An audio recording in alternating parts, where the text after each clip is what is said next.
So today's video is a dedicated video on a joinery jig that I've been using for over 8 years. It absolutely changed my life in woodworking. And the reason is because it provides a simple, easy to use, very accurate and super strong joint. And I've been using this exclusively now ever since I got it.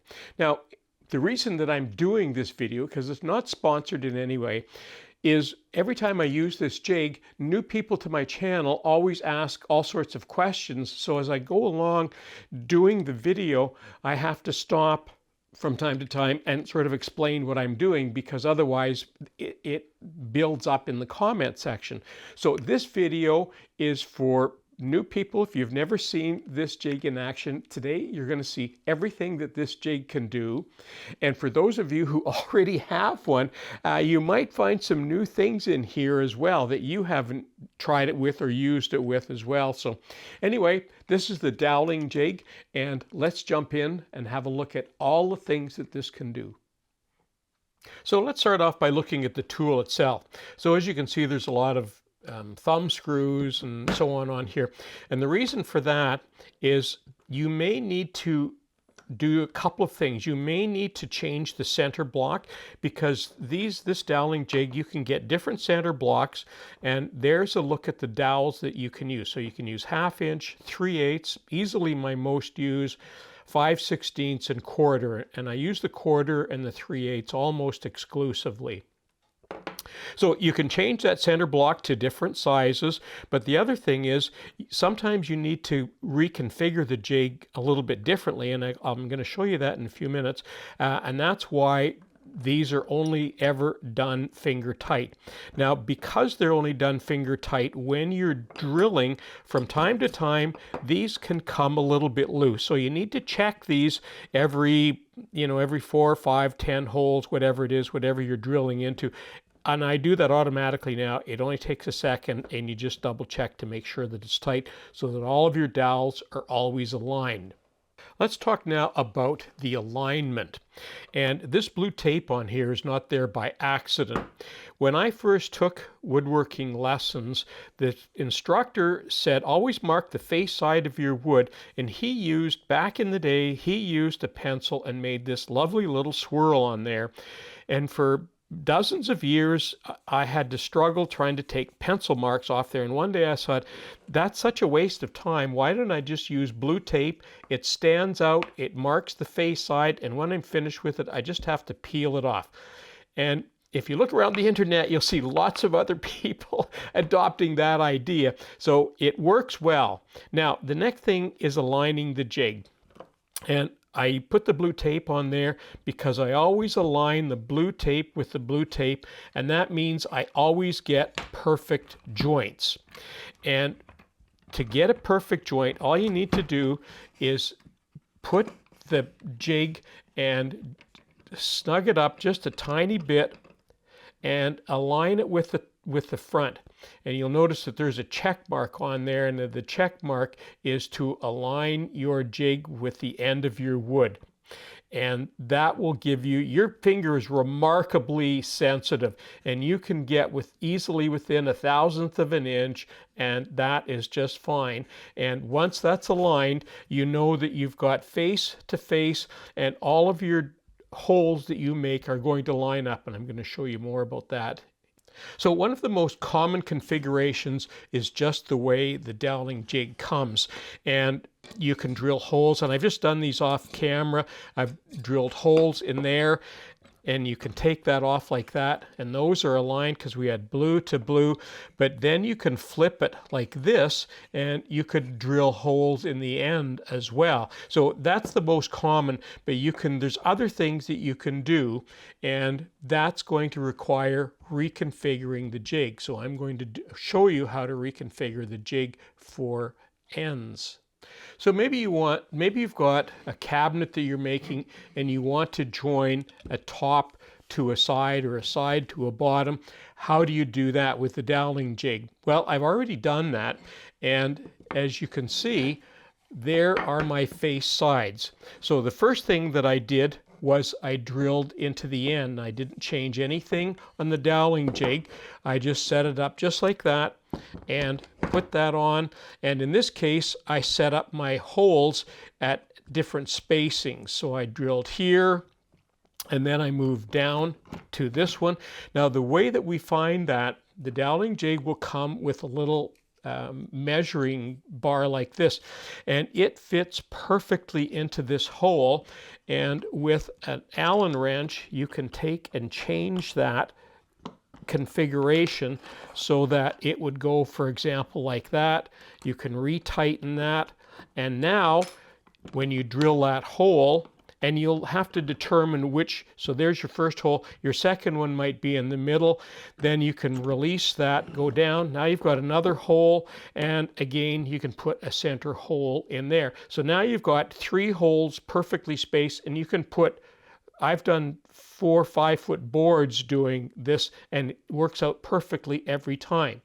So now you've got holes all the way along the top, and you want to be able to match those to this. So now is where we need to reconfigure the jig. And let me show you how quickly that happens. So what we're going to do, we're going to take this part off here, and we're going to put it underneath. So let me just show you how that works. So I'm just loosen those.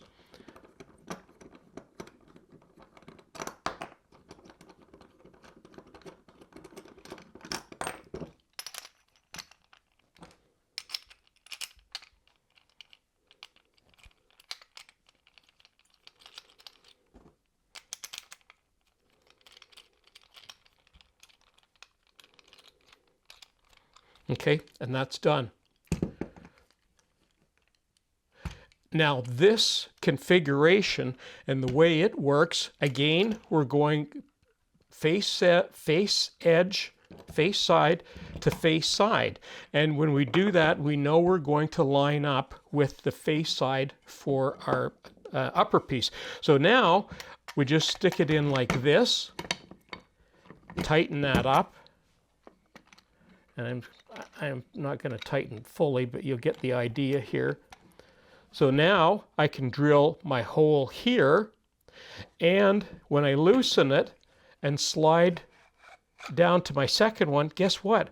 I use that same marker that I've already set up, and now I can drill that center hole, which is there, and now I can take this and move this down one more and drill my next center hole, and now I've got 3 holes that are going to line up perfectly with those 3 holes. Now you're probably wondering, why, Colin, do you have a piece of tape on this? You don't need to have a piece of tape. Well, let me show you why. I learned these things the hard way, and I save you the time.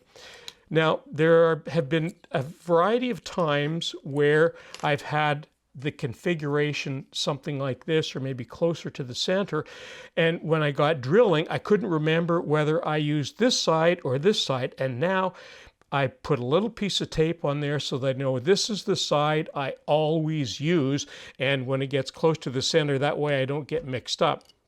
Now it's easy when it's short like this, but when it's in the middle and you're in the middle of doing something and you can't remember which side you were using, then it can get confusing. So that's what that's for, is just a quick little marker for me.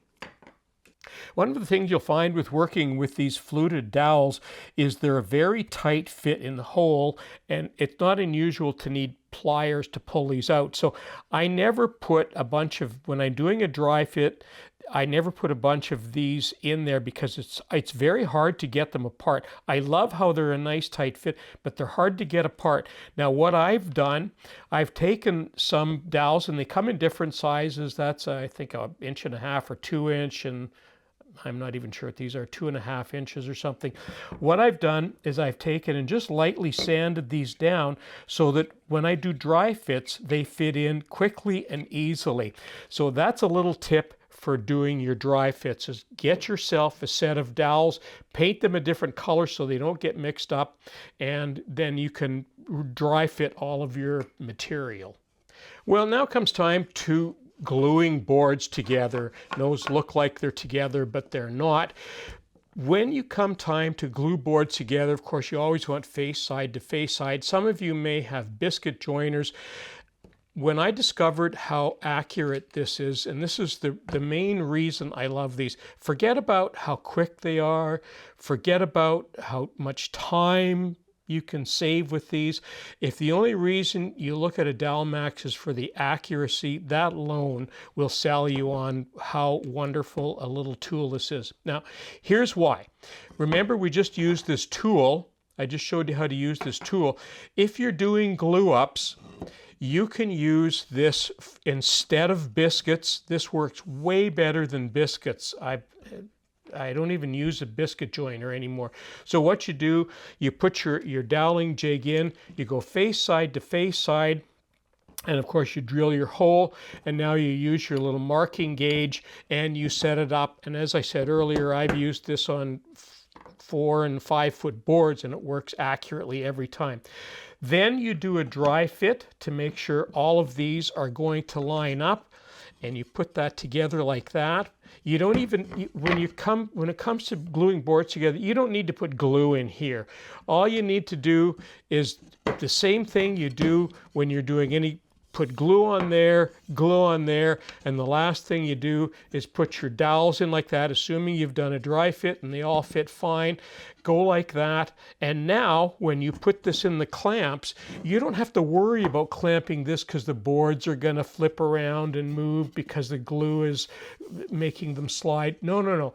With the dowels in there, they're not going to move anywhere. You can align that perfectly. And there is exactly what you can get. And I haven't done anything with that. Those boards are, because you've put face side to face side, those will always align perfectly. The only thing you need to do is clamp these to get a nice tight fit, and that's what that will look like. Get glue squeezing out, and that glue up is done.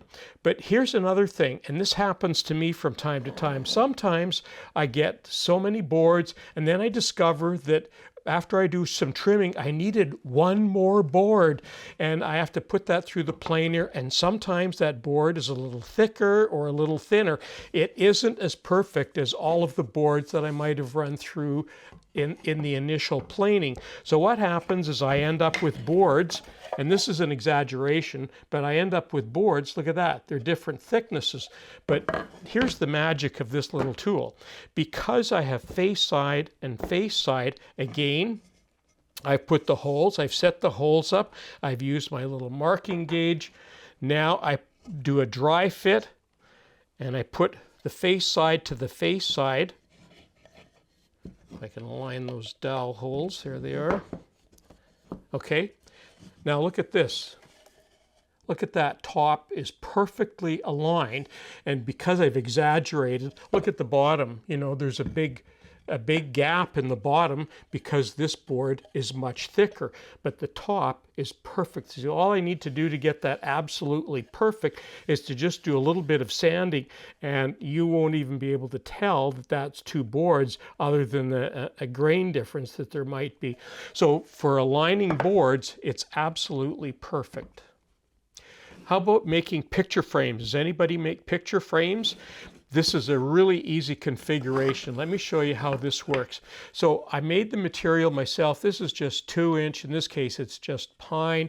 And I just, on my table saw, I cut a rabbet like that. Very simple to do. You could use a router to do the same thing. And in this case, I'm using my 1/4-inch doweling jig. Now I actually have 2 doweling jigs, and that's because from time to time, I'm using both 1/4-inch and 3/8 in some builds. So in this case, I used the 1/4-inch, but there's no special configuration here because once you make your 45-degree angles, and when you're making picture frames, what's important is that all of the sides need to be, in order to get a perfect alignment, these sides need to be exactly the same length, and these sides need to be exactly the same length. And the way we do that is by checking them that way, and if they're exactly the same length and at 45 degrees, they will align. But the alignment, you can do a dry fit like that, but then you can also do a dry fit with dowels. Stick your dowels in there, and the way you cut those dowel holes is pretty simple. It's the same configuration. In this case, this would be your face edge. So you put your face edge to your face edge like that, and I'm just going to put that like that, tighten that like that, and now I would drill 2 holes like that, so nothing special, and that will give me all of my alignment holes like that. And now I can do a dry fit and make sure they all align up, because I do that with every end.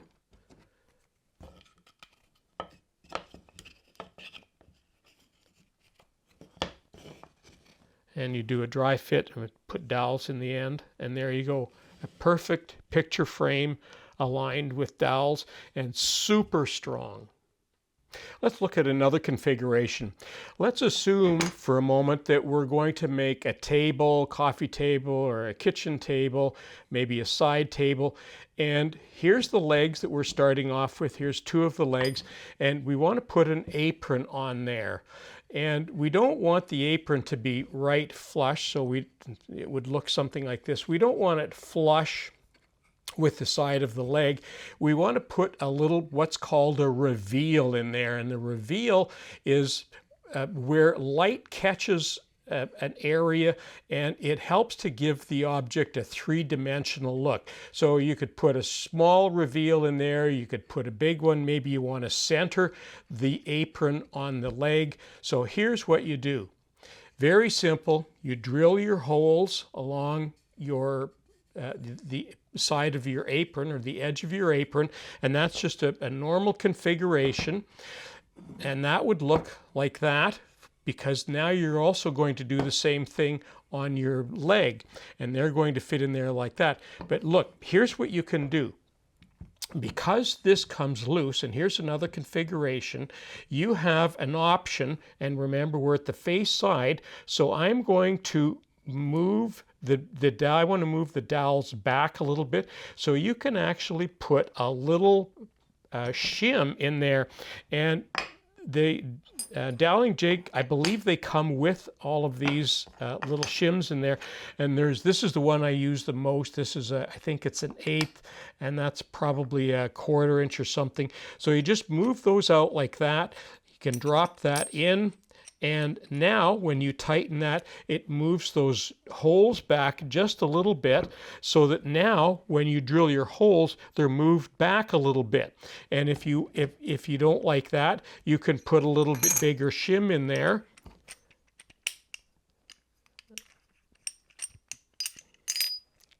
Just like that.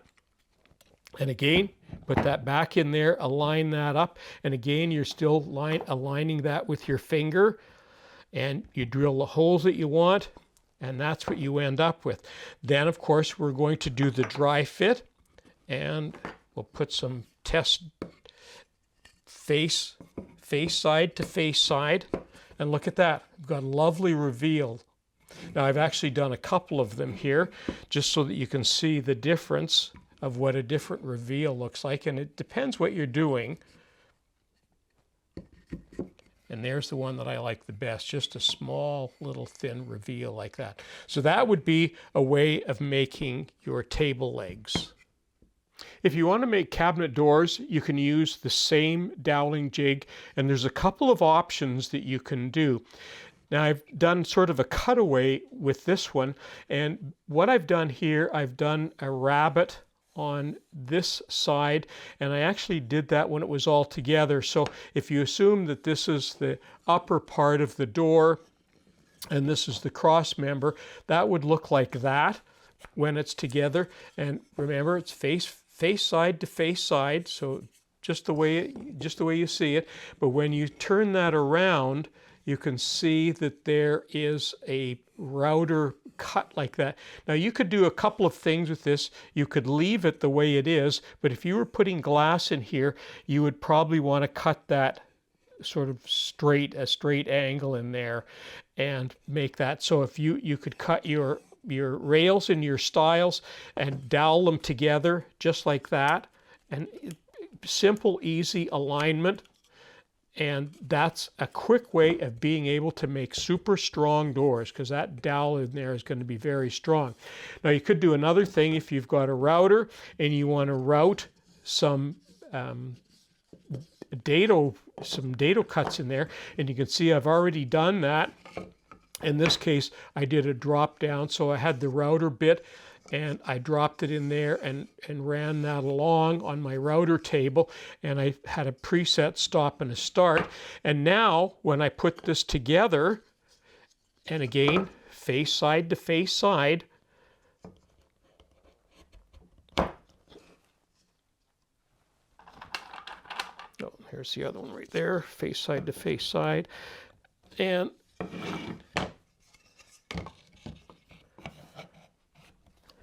now with this one, because this is trapped in here, I can't take, I would have to put the panel in here before I put the other side in there.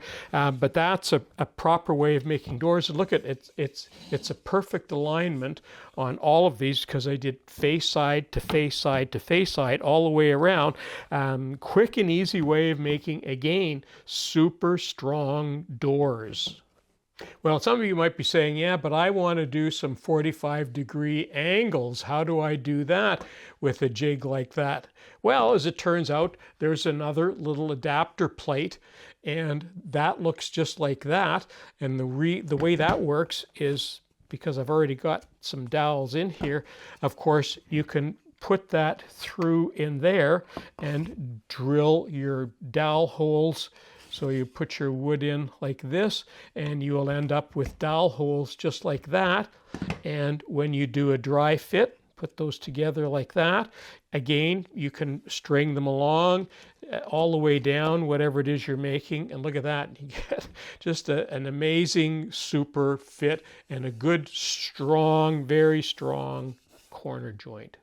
Here's one more little component that comes with your doweling jig. This is a homing hole or homing pin.